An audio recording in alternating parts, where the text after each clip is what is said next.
할렐루야. 네. 하나님의 음성을 듣는 시간이 되기를 축복합니다.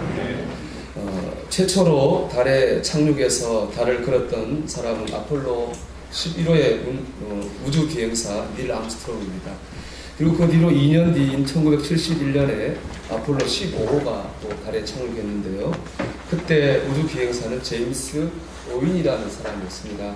이 사람은 달을 걷기만 한 게 아니라 달에서 차를 운전하기도 했습니다. 대단한 일이죠. 우리가 그전까지는 달에는 토끼가 사는 줄 알았잖아요. 거기를 우리가 인간이 걷고 차를 운전한다고 얼마나 대단한 일입니까? 전 세계 사람들이 주목하고 열광할 수밖에 없는 대사건이죠.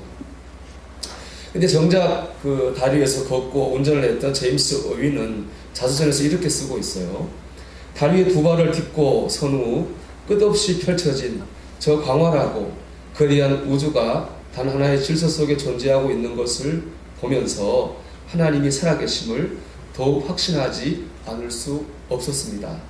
사람들은 지금쯤 인간이 다리를 걷고 있다고 또다시 대서특필하고 있을 것입니다.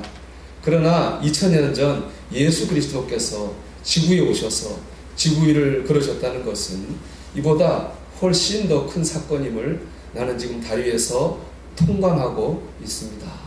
이런 글을 썼습니다. 여러분, 그렇죠. 인간이 다리를 걸은 거 큰 사건이죠. 하지만 생각해보면 하나님이 이 땅에 오셔서 이 지구 위를 걷는다고 하는 것은 더 크고 더 놀라운 사건이 아니겠습니까? 그런데 정작 주님이 이 땅에 오셨을 때 세상은 조용했어요. 동광박사 세 사람, 옥동 몇 명, 그 몇 명 말고는 예수님을 알아보지도 못했습니다. 주님을 알아차리지 못했습니다. 주님이 그들과 함께 계신 것을 알지 못했거든요. 여러분은 어떻습니까? 지금 주님이 여러분과 함께 계신 것을 여러분 알아차리고 계시나요? 여러분 느끼고 있습니까? 혹시 이 예배당에서 예배하는 이 순간마저도 하나님이 나와 함께 계시다고 하는 것을 몰라보는 그러한 일이 일어나지는 않는지 모르겠습니다. 제가 가끔 받는 질문이 있습니다. 목사님, 살면서 언제까지 힘드셨나요? 어떻게 그 어려움을 이기셨어요? 그런 질문을 받습니다. 주로 저를 기준으로 나이가 어린 분들한테 그런 질문을 제가 받습니다. 아마 이제 본인의 어려움을 잘 이기고 싶어서 물어보시는 거겠죠. 제 인생에서 가장 어려웠을 때라고 생각한다면 주님이 보이지 않으셨을 때라고 생각합니다. 그리고 또 어떻게 그 어려움을 이겼냐라고 물어보신다면 주님이 함께 계시는 것을 제가 발견하면서부터 그 어려움을 이겼다고 저는 말할 수 있습니다. 누구나 보면은 정말 살다 보면 정말 힘들 때가 있죠. 이유는 천 가지, 만 가지죠. 몸이 아프든 사람 때문이든 길이 안 보이든 어려울 때가 있죠. 근데 어쨌든 그 마지막, 어려움은 제일 마지막 최후의 보루에 예수님이 보이면 우리가 살 수 있습니다. 그런데 그 최후의 보루가 되는 주님마저 보이지 않으면 참 우리가 살기 어렵습니다. 기도해도 기도가 안 되죠. 예배를 드려도 예배를 통해서 은혜를 받지 못합니다. 그때는 정말로 힘듭니다. 저를 어둠의 터널에서 구원한 것은 한 줄의 찬양 가사입니다. 주만 바라볼지라. 여러분 찬양 잘 아시죠? 하나님 사랑의 눈으로 너를 어느 때나 바라보시고 하나님 인자한 귀로서 내게 기울이시니 너의 작은 스님에도 응답하시니 너의 작은 스님에도 응답하시니 이 한 구절이 저를 살렸어요. 하나님은 나 혼자인 줄 알았는데 하나님은 나의 작은 스님까지도 놓치지 않고 반응하고 계셨구나 하는 걸 느꼈어요. 하나님이 나와 함께 하시는구나 하는 걸 느끼는 그 순간에 제가 달라졌습니다. 제 영이 힘을 얻고요. 제 생각이 달라지고 마음이 달라졌습니다. 그 참 신기하죠. 현실이 변하는 게 없는데 내 마음과 생각이 달라지면 달라지더라고요. 그전에는 어둡게만 보였던 게 밝게 보여지고 길이 없이 보였던 게 길이 있는 것 같고 그렇게 살다 보니까 환경이 변하고 문제가 해결되는 것을 경험했습니다. 주님이 보이면 삽니다. 주님이 안 보이면 못 사는 거죠. 그러니까 우리가 주님을 봐야 됩니다. 왜냐면 주님 보셔야 됩니다. 오늘 이 자리가 여러분 주님을 보시는 자리가 되기를 바랍니다. 오늘 말씀의 주제가 이것입니다. 우리가 어떻게 하면은 우리의 삶 가운데서 함께 하시는 주님을 볼 수 있을 것인가? 주님을 보며 살 수 있을 것인가? 이것이 오늘 말씀의 주제입니다. 오늘 본문을 보면 예수님께서 세례 요한에게 세례 받으려고 요단강에 가셨거든요. 요단강에 사람이 많았죠. 세례 요한의 제자들, 또 세례 받으러 온 사람들, 구경꾼들, 사람이 많았는데 아무도 예수님을 알아보지 못했어요. 단 한 사람, 세례 요한만 예수님 알아봤습니다. 보라, 세상 죄를 지고 가는 하나님의 어린 양이로다. 세례 요한만 예수님을 알아봤거든요. 그럼 어떻게 하면 세례 요한이 예수님 알아봤을까요? 이게 우리에게 적용점이죠. 우리는 어떻게 해야 삶 가운데 주님을 볼 수 있을까요? 라는 질문이기도 하니까요. 첫째로요, 보려고 해야지 보이고요, 들으려고 해야 들립니다. 여러분, 주님을 보려고 해야 보이고 주님의 음성을 들으려고 해야 들리게 될 줄 믿습니다. 세례 요한도 처음에는 예수님을 몰랐어요. 31절 한번 볼까요? 반복되어 나오는 말씀입니다. 같이 읽어봅시다. 나도 그를 알지 못하였으나. 세례 요한도 처음부터 예수님 안 건 아니에요. 예수님을 보고 듣고 알았습니다. 32절 읽어볼까요? 요한이 또 정언하여 이르되 내가 봄에 성령이 비둘기같이 하늘로부터 내려와서 그의 위에 머물렀다. 요한이 보고 알았거든요. 성령이 임하는 걸 보고 알았어요. 33절 읽어보겠습니다. 나도 그를 알지 못하였으나 나를 보내어 물로 세례를 베풀라 하신 그이가 나에게 말씀하시되 성령이 내려서 누구 위에든지 머무는 것을 보거든 그가 곧 성령으로 세례를 베푸는 이인 줄 알라 하셨기에 아멘. 하나님의 음성을 듣고 하는 거예요. 처음부터 아는 사람은 없어요, 여러분. 보니까 아는 거고요, 들으니까 아는 거예요. 세례 요한이나 우리나 마찬가지입니다. 보고 들으면 아는 거예요. 그러니까 주님을 만나고 싶다면 주님을 보려고 해야 됩니다. 주님의 음성을 듣고 싶다면 주님을 들으려고 해야 돼요. 제가 조금 전에 얘기했던 제임스 어윈이 착륙했던 그 다리에 소련 우주계획사가 착륙했어요. 그거 한 말이 뭔지 아십니까? 달에 와보니 하나님은 그 어디에도 보이지 않는다. 이렇게 얘기했어요. 똑같은 장소에 갔는데 한 사람은 하나님을 보았고 한 사람은 하나님을 보지 못했습니다. 이유는 분명하죠. 한 사람은 하나님을 보려고 했으니까 본 겁니다. 다른 한 사람은 하나님을 보려고 하지 않았기 때문에 보지 못한 겁니다. 보려고 해야 됩니다. 여러분 한문 한번 볼까요? 제가 스크린 한번 볼까요? 본다는 한문에는 두 가지 있어요. 볼 견자가 있고요, 볼 관자가 있어요. 볼 견자는 뭐냐면 그냥 보는 거예요. 이렇게 보이는 걸 볼 견이라고 그러고요. 관은 뭐죠? 자세하게 주의 깊게 보는 거죠.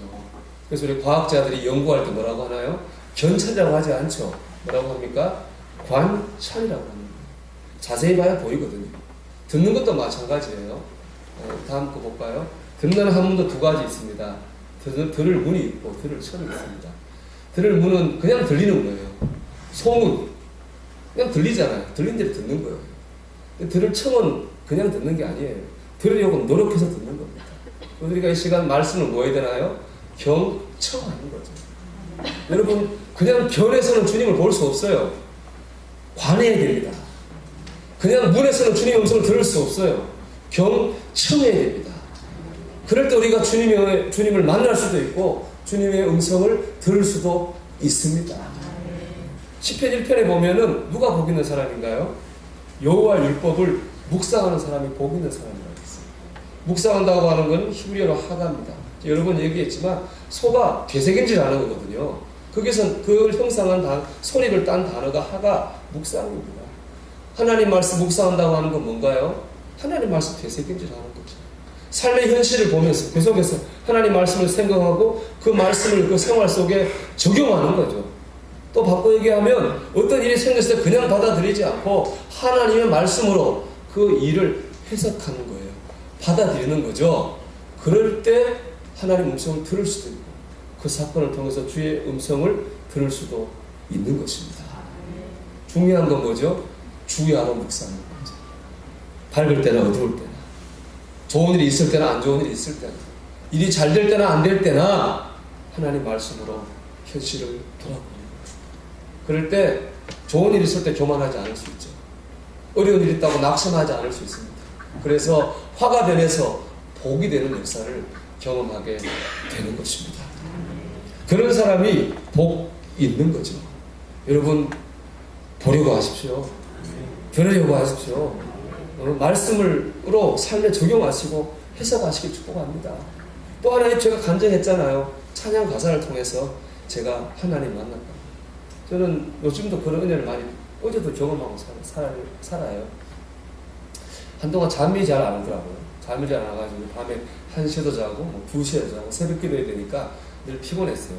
근데 어느 날부터 이제 찬양을 제가 들어야 되겠다고 생각해서 자기 전에 찬양을 듣고 또 잘 때는 특별히 그 유튜브에 보니까 좋은 찬양이 있어요.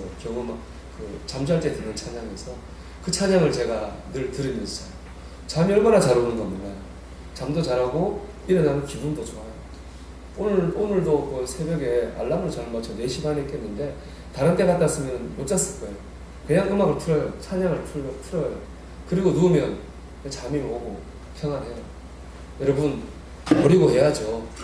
들으려고 해야죠. 그래야 보이고 그래야 들립니다.